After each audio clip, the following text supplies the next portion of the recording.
नमस्ते dear viewers. आज के इस वीडियो में हम लोग कंपैरिजन करने वाले हैं सीरीज रेजोनेंट सर्किट और पैरेलल रेजोनेंट सर्किट के रिगार्डिंग। मेरे प्यारे viewers, total 5 points of comparison है। हर एक पॉइंट को क्या करेंगे, बारी बारी से देखते हुए समझते हुए चलेंगे। देखिए, इस कंपैरिजन से काफ़ी चीज़ें आपको समझ में आएंगी सीरीज रेजोनेंट सर्किट और पैरेलल रेजोनेंट सर्किट के रिगार्डिंग। तो चलिए, अपना जो पहला पॉइंट है उसे समझने का प्रयास करते हैं। मेरे प्यारे व्यूअर्स, देखिए, हमारा ये जो सीरीज रेजोनेंट सर्किट है इसे कहते हैं एक्सेप्टर सर्किट, है ना। जो सीरीज रेजोनेंट सर्किट है ये एक्सेप्टर सर्किट कहलाता है। लेकिन वहीं जो पैरेलल रेजोनेंट सर्किट है, जो दूसरा वाला कॉलम का हेडिंग है पैरेलल रेजोनेंट सर्किट, इसको कहते हैं रिजेक्टर सर्किट। समझ रहे हैं ना। अब समझने की बात यह है कि आखिर ऐसा क्यों, series resonant circuit acceptor circuit क्यों है, parallel resonant circuit ejector circuit क्यों है। देखिए प्यारे व्यूअर्स, होता क्या है कि जो करंट्स होती हैं, अल्टरनेटिंग करंट्स जो होती हैं, वो डिफरेंट फ्रीक्वेंसीज पर होती हैं। तो उनमें से जो फ्रीक्वेंसी इस पर होता है रेजोनेंट फ्रीक्वेंसी पर, जो रेजोनेंट फ्रीक्वेंसी पर होती है उसको सीरीज रेजोनेंट सर्किट क्या करती है, लो इम्पिडेंस प्रोवाइड करवाती है ताकि वो इजीली फ्लो कर सके, है ना। मतलब है कि एक ईजियर पाथ जो है सीरीज रेजोनेंट सर्किट प्रोवाइड करती है किसको, करंट्स को, है ना, जिसको आप आई से डोनेट करते हो, करंट्स को। कब, जब वो रेजोनेंट फ्रीक्वेंसी पर होती है। लेकिन इसका जस्ट अपोजिट होता है किसके साथ, पैरेलल रेजोनेंट सर्किट के साथ। पैरेलल रेजोनेंट सर्किट क्या करती है, वैसे करंट्स जो रेजोनेंट फ्रीक्वेंसी पर है उसको ये हाई इम्पिडेंस देती है ताकि उसको, है ना, ताकि वैसे करंट जो रेजोनेंट फ्रीक्वेंसी पर है उसको ये डिफिकल्ट पाथ ऑफर कर सके। इसकी वजह से पैरेलल रेजोनेंट सर्किट क्या है, रिजेक्टर सर्किट। यहाँ पे देखिएगा, हम लोग लिखे हैं इस चीज़ को, the series resonant circuit called the acceptor circuit offers an easy path for currents at resonant frequency and a more difficult one for all other frequencies. But on the other hand, the parallel resonant circuit called the rejector circuit offers a difficult path for current at resonant frequency and an easier one for all other frequencies. ये अपना पहला point था। दूसरा point मेरे प्यारे viewers, हम लोग क्या लिए हैं, रेजोनेंस, माफ कीजिएगा, इम्पीडेंस एट रेजोनेंस के रिगार्डिंग लिए हैं। देखिए, इम्पीडेंस क्या होता है प्यारे व्यूअर्स, अल्टरनेटिंग सर्किट जो होता है, अल्टरनेटिंग करंट सर्किट, उसमें आपका रेजिस्टेंस भी होता है, कैपेसिटर भी होता है, इंडक्टर भी होता है। इनके कारण जो हिंड्रेंस होता है, ठीक है, मतलब हिंड्रेंस का मतलब होता है अपोजिशन, रुकावट, बाधा डालना, जो अल्टरनेटिंग करंट फ्लो करती है, ठीक है, उसको जो हिंड्रेंस, ये तीनों मिला करके ऑफर होता है, उसको कहते हैं इम्पिडेंस। ठीक है, हम लोगों ने डिस्कस किया है कि इम्पिडेंस क्या है, एडमिटेंस क्या है, आपका रिएक्टेंस क्या है। अगर आप नहीं जानते हैं तो एक बार देखिए, लिंक नीचे है डिस्क्रिप्शन में, वहाँ से आप देख पाएंगे। बहुत अच्छे से हम लोगों ने उस वीडियो में थिंग्स को बताया है।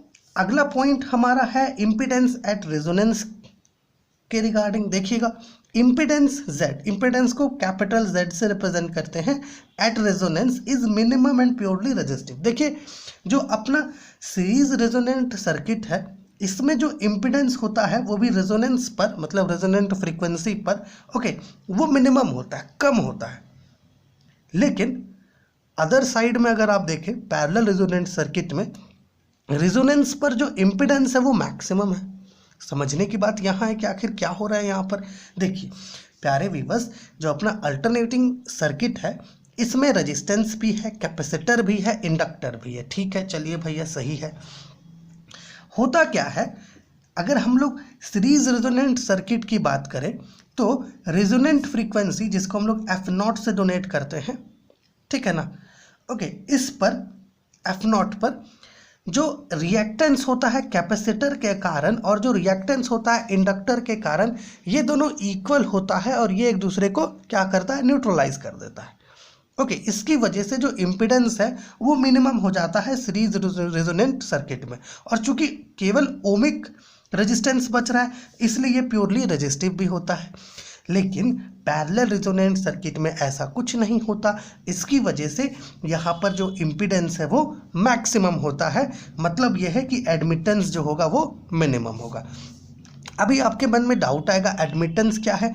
देखिए एडमिटेंस को कैपिटल वाई से रिप्रेजेंट करते हैं और ये रेसिप्रोकल होता है किसका, इम्पिडेंस का। इसकी वजह से चूंकि यहाँ पे इम्पिडेंस मैक्सिमम है रेजोनेंस पर, तो एडमिटेंस मिनिमम होगा। ये दूसरा पॉइंट। तीसरा पॉइंट को चलिए समझते हैं।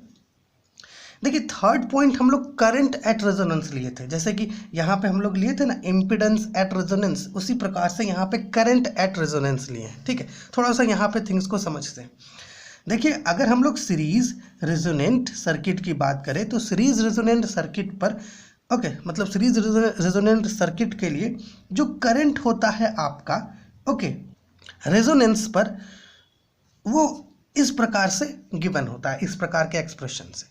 तो यहाँ से देख करके हम लोग कह सकते हैं कि जो करंट होगा रेजोनेंस पर वो रेजिस्टेंस पर इन्वर्सली प्रोपोर्शनल होगा। Current at resonance is inversely proportional to resistance. लेकिन पैरेलल रेजोनेंट सर्किट में ऐसा नहीं होता, वो डायरेक्टली प्रोपोर्शनल होता है।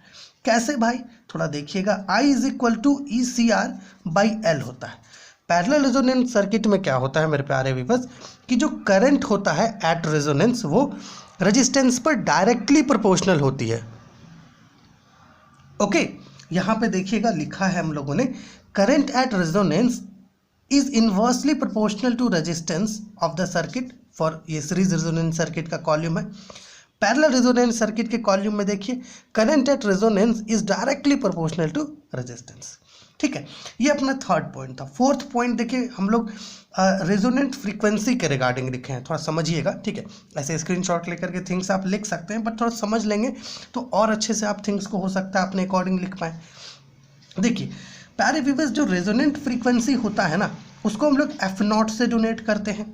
ठीक है, अब ये जो रेजोनेंट फ्रीक्वेंसी है सीरीज रेजोनेंट सर्किट के केस में, वो आपका कुछ इस प्रकार का एक्सप्रेशन होता है 1/2π√LC। लेकिन पैरेलल रेजोनेंट सर्किट के केस में इसका एक्सप्रेशन थोड़ा बदलता है, वो हो जाता है 1/2π√1/LC माइनस R²। एक मिनट जी, बिल्कुल ठीक जा रहा है, R²/L², कुछ ऐसा होता है।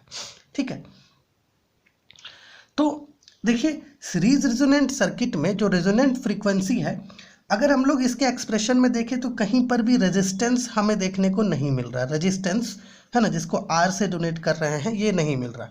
मतलब है कि for series resonant circuit resonant frequency is independent of resistance, but on the other hand हम लोग अगर पैरेलल रेजोनेंट सर्किट में देखें तो हमारा जो रेजोनेंट फ्रीक्वेंसी है वो रेजिस्टेंस पर डिपेंड कर रहा है।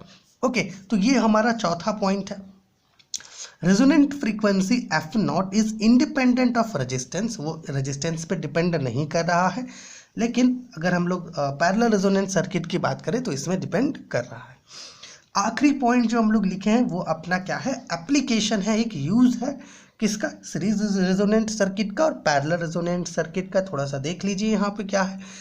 Used in the series resonant circuit, used in the tuning circuit to separate the wanted frequency from the incoming frequencies by offering low impedance at that frequency। देखिए जो भी आपका वांटेड फ्रीक्वेंसी है, जैसे सीरीज रेजोनेंट सर्किट में जो wanted frequency था वो रेजोनेंट फ्रीक्वेंसी है ना, वांटेड था, तो हम लोग उसको लो इम्पीडेंस प्रोवाइड करवा रहे थे। जैसे यहाँ पे गिवन है कि जो भी वांटेड फ्रीक्वेंसी है उसे हम लोग को सेपरेट करना है, तो हम लोग क्या करते हैं, जितने भी फ्रीक्वेंसीज के वेव्स आ रही हैं, करेंट्स आ रही हैं, उनमें से क्या करेंगे, जो वांटेड फ्रीक्वेंसी है उसको लो इम्पीडेंस दे करके सेपरेट कर लेंगे। और इसका जस्ट अपोजिट कहाँ होता है, पैरेलल रेजोनेंट सर्किट में। उसमें क्या होता है कि जो भी वांटेड फ्रीक्वेंसी है उसको मैक्सिमम इम्पीडेंस प्रेजेंट किया जाता है सेपरेट करने के लिए।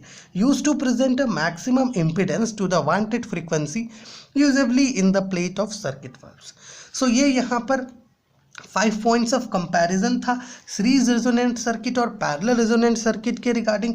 देखिए हर एक पॉइंट को हम लोग यहाँ पे एक्सप्लेन करने का कोशिश किए। अगर आपको कुछ भी पूछना होगा, डाउट होगा, तो आप कमेंट कर सकते हैं। चलिए मिलते हैं आपसे अगली वीडियो में।